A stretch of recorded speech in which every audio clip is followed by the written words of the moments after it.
नमस्कार दोस्तों, अर्था चैनल में आपका एक बार फिर से स्वागत है। दोस्तों, नवरात्रि स्पेशल में हम माता आदि शक्ति के 9 रूपों की महिमा के बारे में विस्तार से जानने की कोशिश कर रहे हैं।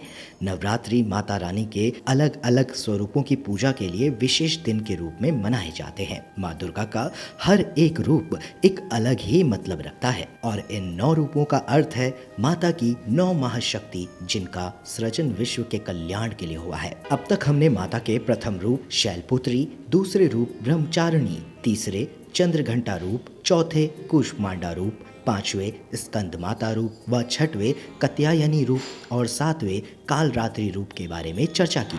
तो चलिए आज हम माता के 8वीं शक्ति व 8वें महागौरी रूप के बारे में विस्तार से जानेंगे। नवरात्रि में 8वें दिन माँ गौरी शक्ति की पूजा की जाती है। माँ गौरी नाम से ही प्रकट होता है कि इनका रूप पूर्णतः गौर वर्ण है। इनकी उपमा शंख, चंद्र और कुंद के फूल से दी गई है। आपको बता दें दोस्तों, शास्त्रों में माता के इस रूप का विशेष महत्व है। शास्त्रों के अनुसार माँ महागौरी अमोघ फलदायिनी है, जो कि अष्टवर्षा भवेद गौरी है, यानी इनकी आयु 8 ब्रह्म वर्ष की मानी गई है।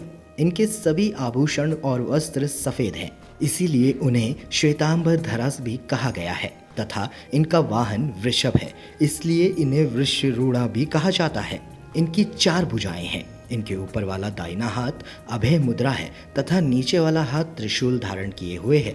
ऊपर वाले बाएं हाथ में इन्होंने डमरू धारण कर रखा है और नीचे वाला बायां हाथ इनका वर मुद्रा में रहता है।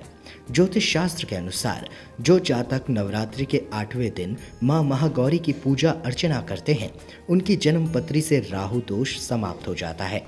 इसीलिए माता का शुभ आशीष प्राप्त करने के लिए उनकी कथा जरूर सुननी और पढ़नी चाहिए। तो आइए हम आपको महागौरी शक्ति की कथा सुनाते हैं, जो कुछ इस प्रकार है। पति रूप में भगवान शिव को प्राप्त करने के लिए एक बार माँ आदि शक्ति पार्वती ने कठोर तपस्या की थी। पौराणिक मान्यता के अनुसार लंबे समय से घोर तप करने की वजह से इनका शरीर काला पड़ गया था और कहा जाता है कि एक दिन ऐसे ही बातचीत के दौरान भगवान शिव माता पार्वती के रंग के ऊपर टीका कर देते हैं। तब माता पार्वती को अपने रंग की वजह से लगता है कि वो शायद अपने स्वामी शिव जी के काबिल नहीं रही और इसीलिए वो दूध सा सफेद गोरा रंग पाने के लिए दोबारा तप करने के लिए चली जाती हैं। फिर भगवान शिव माता की तपस्या से प्रसन्न होकर इनके पूरे शरीर को एक सरोवर के पवित्र जल से धुलाकर पूर्णतः कांति में बना देते हैं, जिससे इनका रूप गौर वर्ण का हो जाता है तथा माता दूध से भी अधिक गोरी हो जाती है। इसलिए शिव जी ने